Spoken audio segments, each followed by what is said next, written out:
and Lieutenant Governor of Puducherry and Chancellor of State Universities. It's my privilege to introduce our chief guest to this august body. Dr. Tamilisai Soundararajan was born on 2nd June 1961 in Nagarkoil, Kanyakumari district, Tamil Nadu. Dr. Tamilisai Soundararajan took charge as Governor of Telangana on 8 September 2019 and happens to be the first woman to hold this office. She has a remarkable public and social service background spanning over 20 years. She has also an illustrious political career in the last 2 decades where she has successfully led the state unit of a political party with noteworthy accomplishments. Dr. Tamilisai Soundararajan started her career as a medical practitioner after completing her MBBS and PG in gynecology. She has undertaken special training on ultrasound and fetal therapy at Toronto, Canada. She worked as an assistant professor in the Department of Gynecology at Sri Ramchandra Medical College, Chennai for 7 years and resigned in 2003 for full-time political engagements. She nurtures great devotion towards public service and enhancement of living standards of common people with focus on health and education as a prime agenda. She has donned the hat of being a state head of political party and steering it with exemplary management skills and pro-people service milieu. Dr. Tamilisai Soundararajan is a proud recipient of an international award titled International Rising Star of the Year 2018 by Multi-Ethnic Advisory Task Force USA under US Congressman Danny K. Davis for her services to the society, especially in the field of politics, public and medical services. Dr. Tamilisai Soundararajan is known for her strong advocacy towards uplifting living standards of people through better health and preventive care. She is a great admirer of social and cultural strengths of our country and very considerate towards inclusion of values at basic education system and upwards. Dr. Tamilisai Soundararajan happens to be very focused towards development of society and well-being of citizens even at last mile. Ma'am, thank you for giving this opportunity to introduce our special chief guest to this august body.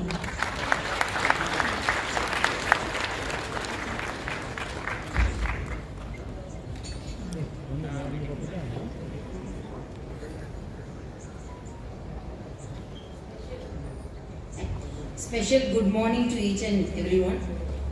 Good morning, good afternoon I can say, because from morning we are hearing the expert views of the academicians, and my respects to Professor V.K. Malhotra, Member Secretary, ICCSR, New Delhi, Professor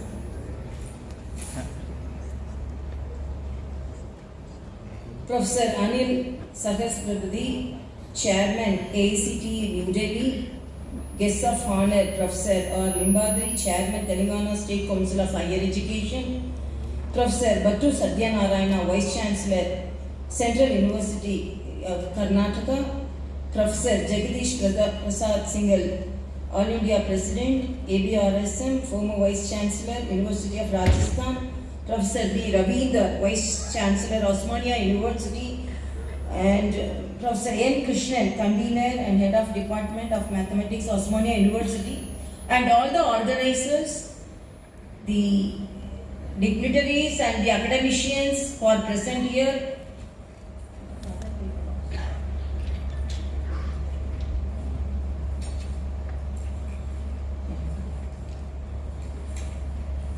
The Vice Chancellors, esteemed media friends, and the delegates from across the country, I could see and all the other academic experts, academicians who are present here, teachers particularly. I could see a galaxy of academic leaders here in this prestigious national seminar. And I am very proud to be here. The synergizing higher education in context of NEP 2020, strategies for implementation. This seminar is conducted in this prestigious institution of Osmania University, which is the 7th oldest institute of the country and 3rd oldest institute of the southern part of India, and the prestigious institution which has great alumni from this institution. And I am very proud that I am standing in the auditorium which is named after the great poet Tagore. The aim of education is self-realization. That is Tagore's words. After hearing all the valid points about the new education policy, almost all the academicians clearly covered all the positive aspects of the new education policy, national education policy. And I should say that Professor R. Limbadri, Chairman Telangana State Council of Higher Education, and our Vice Chancellor of Osmania University, Professor Ravinder, and most of the Vice Chancellors are sitting in the audience, know that we already conducted, because I want to tell our Professor Battu Satyanarayana that we already conducted Vice Chancellor conference, video conference to implement the national education policy. Before that, during the pandemic period, we conducted video conference with all the Vice Chancellors, each and every university per day, elaborately.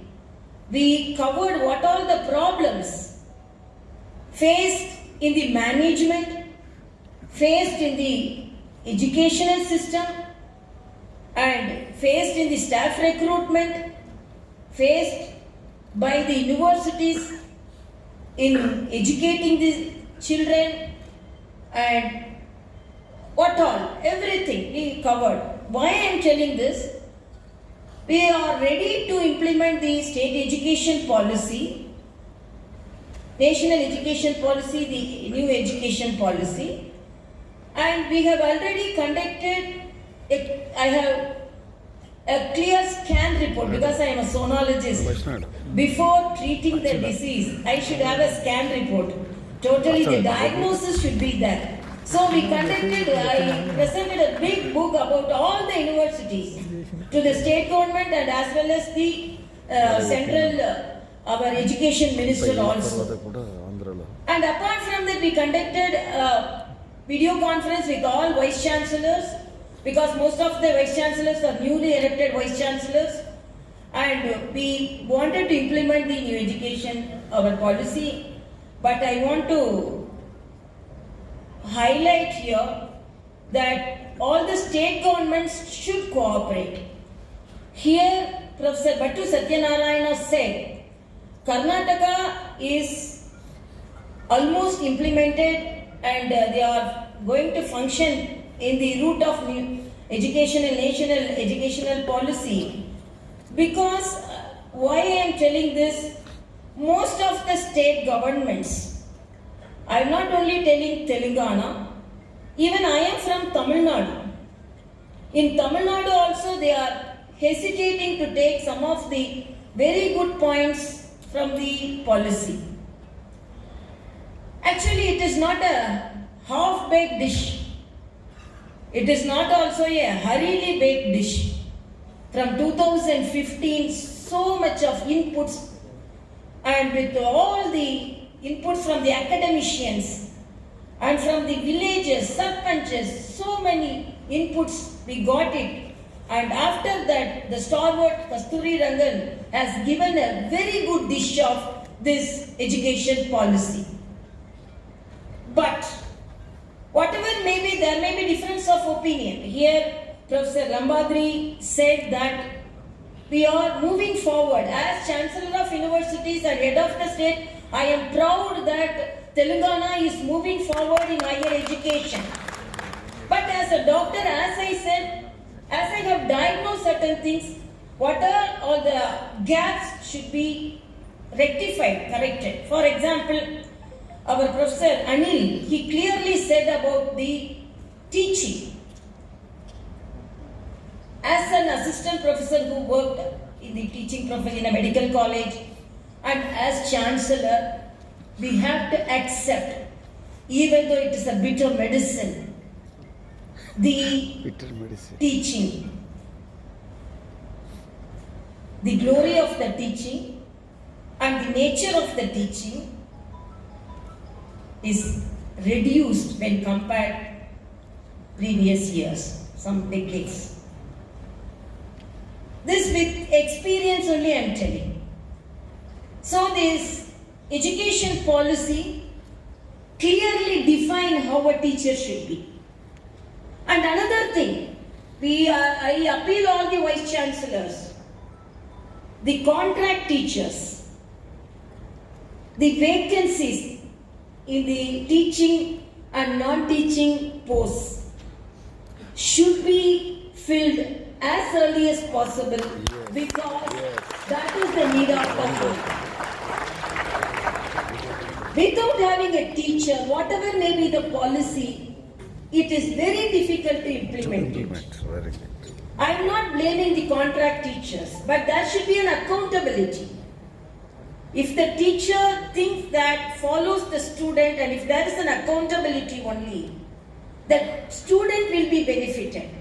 I can narrate all the positive aspects of the education policy. I am really fascinated about that because I am also a teacher. But to implement it, we have to correct all the gaps. And I am very proud when our chairman, Telangana State Council Higher Education, Lambadri, very proud that the women students are outnumbering the male students. But when I had the Vice Chancellor's conference, I asked one question to the Vice Chancellors. The girl students are now outnumbering the male students. They are coming forward to take the graduation and post-graduation. But one question is, what are the courses they are selecting? They are selecting the courses to have a degree or a post-graduation degree to get a good husband. Sorry to say this because I want to highlight some of the realities here. How many students are going for research activities? How many students are taking the challenging degrees? When compared to male students, the degrees and the group selected by the girl students, because they want to be very safe, it's not their mistake. The society is like that. Society want them to get married, they want them to bring a child. So they are very much stressed. If they take a course of research activities, long term they have to be dedicated for that. So only I thank our Honorable Prime Minister and the central government for increasing the age of, limiting the age of marriage for 21 years. Even this is debated. But as a student, because I got married when I was doing my first year MBBS. Everyone cannot get a husband like whom I got. Because he allowed me to study.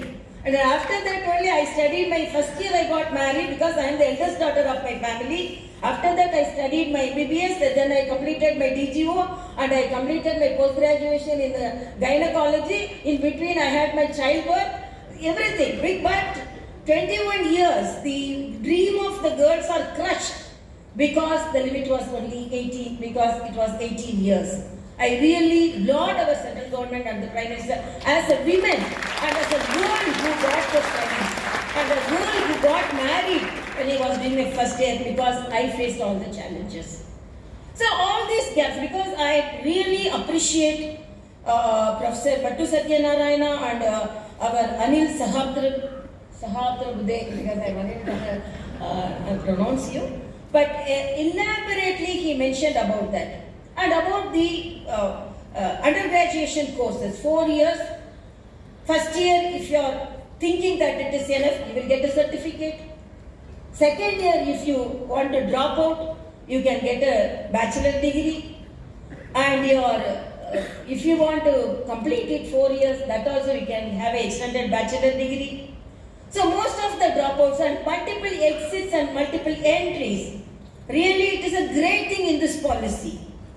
Why I am telling this? Because most of the students have a dream, and if they take some science subject, and if they are unable to proceed in that, they become dropouts.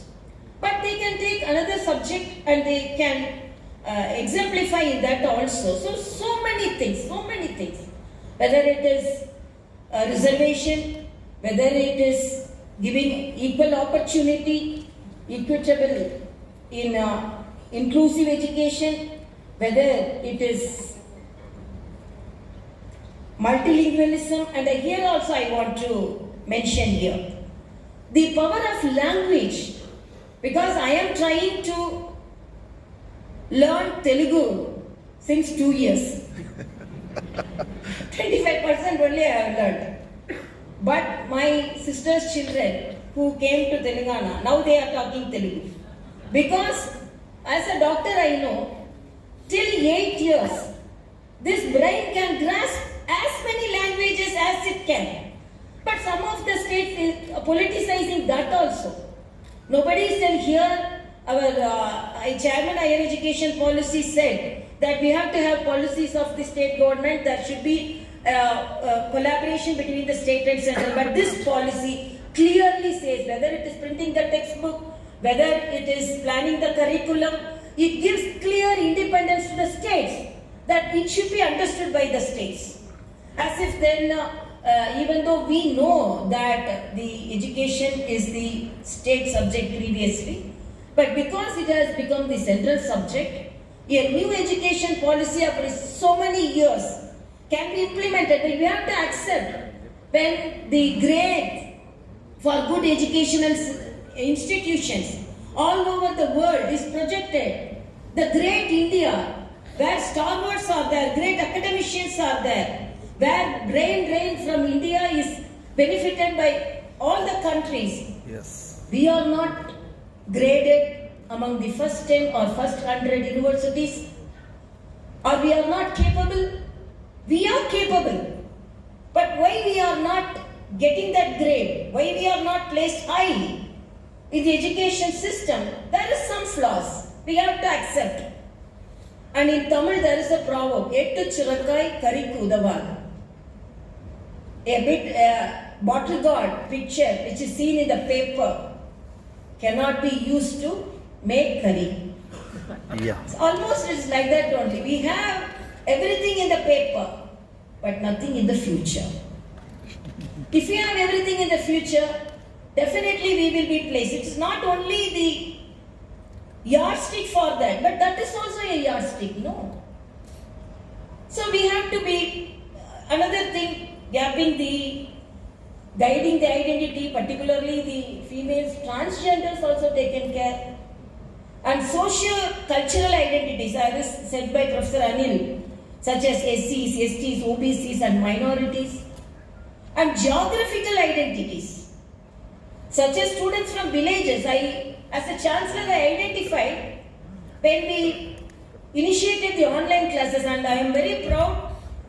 I very congratulate all the universities and the vice chancellors, because when there was pandemic, Telangana is a state who initiated very early the online education. I congratulate all the universities for that. They took pains to reach out the students, but the peripheral students, the village students were unable to get the benefits because of their economically compromised situation, they didn't have devices. So as a chancellor, I took a small initiative. Most of the students WhatsApped me. As chancellor, all the vice chancellors are conducting the online classes, but I am not having an Android phone. I am not having a laptop. So we announced from the Raj Bhavan, please give your usable, unused laptops. this is a appeal to you all also, because we are getting the usable unused laptops, and we are giving the students who are tribals and who are physically challenged, and recently we distributed 21 laptops to the physically challenged and the backward class tribal students. And after that, I am getting messages that after you gave the laptops, we are exemplifying in our studies, so I have received some certificates also. So what this indicates, technology is very useful to the students, and this technology is rendered in this education policy. Maximum use of technology. So my appeal is, the teachers, the quality of the teaching should be improved. As medical students, we have seen when our teachers taught us, we were unable to find from which book they got. Like honeybees, they took the information from each and every book. So we won't be able to find from which book they got the message. We were forced to sit in the class. We were forced to take the messages from them. But my daughter, my son, when I asked them, did you attend the class of anatomy? No. This 7th page of Cunningham only they took. So I will take a Xerox and I will read. So there should be a difference between the teacher and the student, no? So we have to put all our efforts to be the best teacher. So this policy gives space for that. You have to be a good teacher. So as all the academicians highlighted the beauty of the education policy, I personally feel, because as a person who went abroad for studies, and as a person who got the education, entered into the medical college immediately after and got married and continued all my studies, I feel this new education policy, the national educational policy, the NEP is the golden diamond in the crown of education in India, which is going to crown the students, and as our Honorable Prime Minister said, taking India's education globally. We have to accept Indian students. How many students have gone abroad for education? 10 lakh students have gone abroad for education. How many foreign students are getting the education? In India, 50,000 students. Why our 10 lakh students have gone outside to get the education? We are having adequate universities and we are having adequate academicians, but why? We have to think it over. So this gives answer. Everything is dealt. Actually, I have written an article in an English paper here, our Telangana people know. I lauded it, I enjoyed it, I enjoyed each and every criteria. Not only because it gives importance to our pride, our education, our language, and another thing, it is giving importance to nutrition. As a doctor, I know how nutrition is very important. It is giving education as well as nutrition. Breakfast is given for children, the education and even when they can practice whatever they want, when they are getting the education also. Profession is taken care. So my appeal to all the vice chancellors and also my appeal to the state government. Already we have submitted, after the vice chancellors meeting, I have submitted an appeal to the state government to implement the education policy at the earliest. And my efforts will be there to implement the education policy as early as possible, and my appeal to all the vice chancellors that we have to move forward in implementing it. And as Swami Vivekananda said, education is the manifestation of perfection already in man. And India is celebrating the Azadi Ka Amrit Utsav, Maha Utsav, 75th year of independence.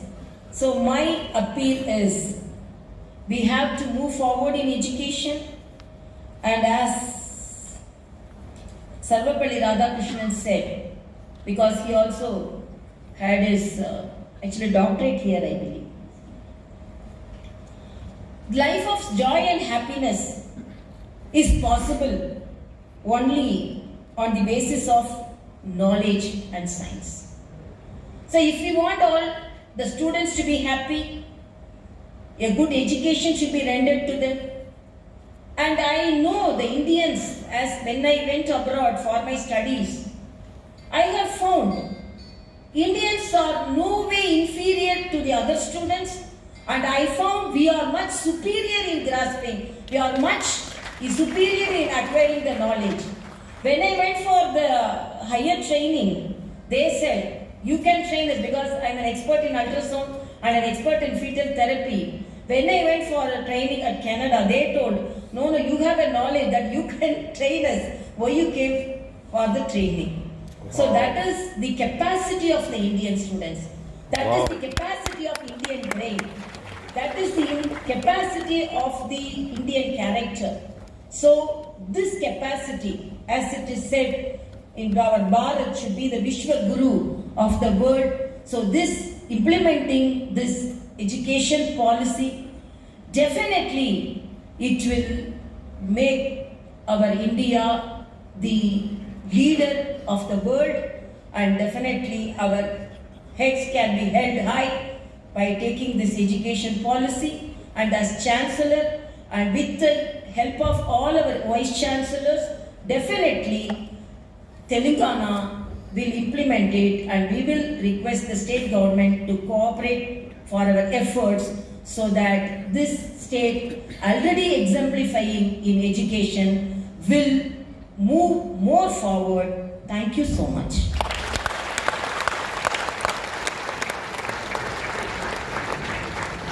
Ma'am, thank you very much for the inspiring message. Now we request our distinguished guests to accept mementos as a token of gratitude. I request Professor J.P. Singhal, President Akhila Bharatiya Rashtriya Shaikshik Mahasangh, to present a memento to our chief guest, Dr. Tamilisai Soundararajan, Governor of Telangana State and Lieutenant Governor of Puducherry, and also the Chancellor of State Universities.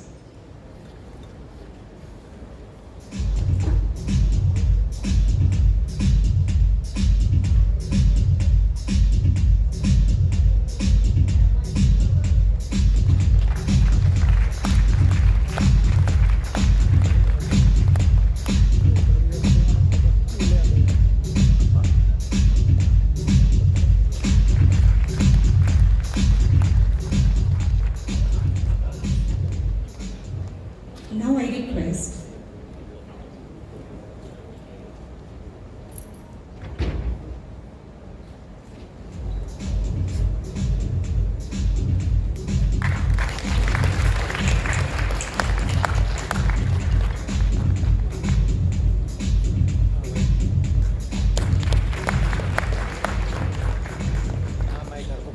Thank you, ma'am. Now I request Professor Ravindra